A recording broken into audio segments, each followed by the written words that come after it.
So we're doing the last one on last question on this radiation. So let's just quickly go up and revise what we know so far. What do we know so far? Right, an isotope.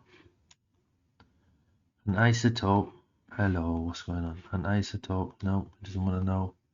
It's a bit weird, isn't it? Right, okay.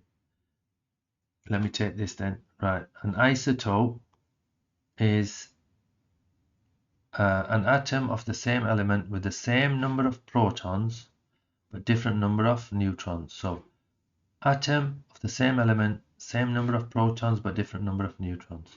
The unit of activity for radioactivity is BQ, becquerel. So it's capital B, lowercase q. Half-life is the time taken for 50% or half of the radioactivity to decrease. That is what half-life is. A nucleon, and I didn't know this, a nucleon is physics a version of RAM, relative atomic mass. So it's the number of protons and neutrons. I think that's the case. But anyway, nucleon, when you see the word nucleon, you should be thinking, what should you be thinking? Protons and neutrons. A beta particle is an electron. An alpha particle is a helium nucleus. It's got a positive charge of 2 and it's got a mass of 4. So it's got 2 neutrons and 2 protons. A beta particle, as we said, is an electron. A gamma ray has no mass, no charge. It's just an electromagnetic wave. Right, let's go to the bottom and have a look. Right, last question. I think this is going to be quick, you know. Right. Alpha and beta particles may be emitted by unstable nuclei. When an unstable nucleus meets an alpha particle, its proton number increases by 1. I think that's what it is. Did I do that again? See, I never read the question. When an unstable emits an alpha particle, when you emit an alpha particle, you lose a helium nucleus. So the proton number goes down by 2. It decreases by 2. This is a message for me. Read the questions, please.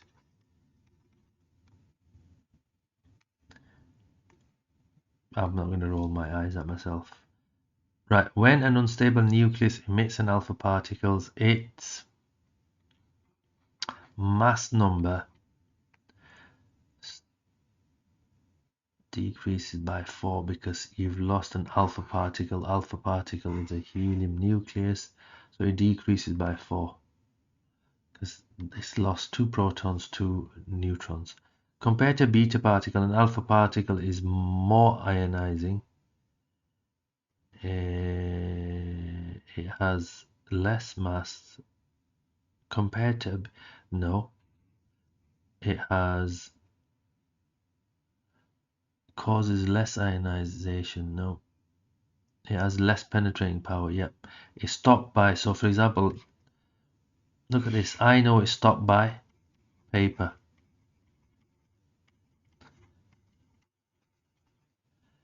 Right, okay. Right, 4 marker. How did we say we're going to do this?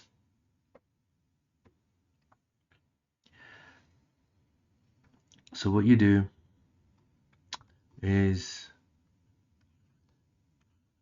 get a Geiger-Müller tube and counter and measure the background activity without the radioactive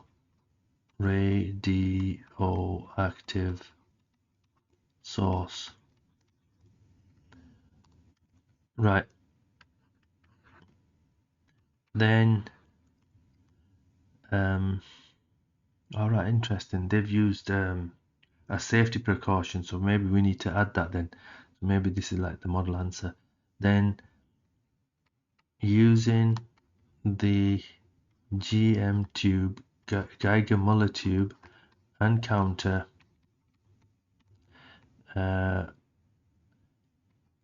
take a reading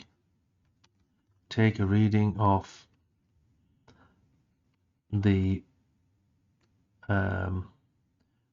radioactive source. Now repeat the above steps, remove anomalies,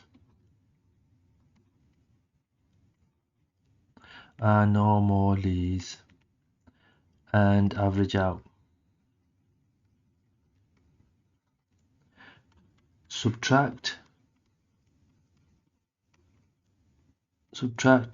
the subtract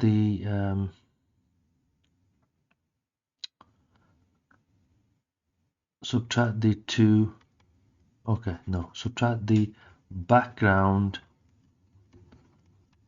reading from the experimental reading. Right. Now, what they've done is they've done something clever, and I should have maybe included this. Include a safety precaution. So use tongs to handle radioactive source. What else would they say? Shielding, yep. Or keep it at a distance. Minimize the time exposure. So look here, this would be the model answer. That would get you 4 marks. Oh, look, another one. And it's important list. You know, if you want, oh, did I just do that? You silly person. Right, okay. Let's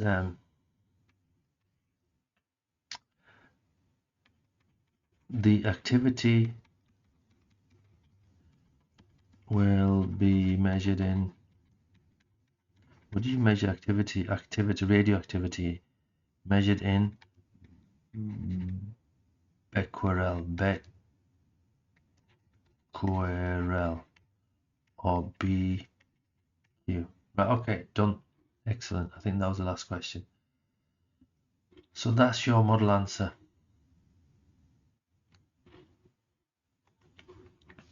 Right, let me dump that on the group. And then we're done. Right, well done.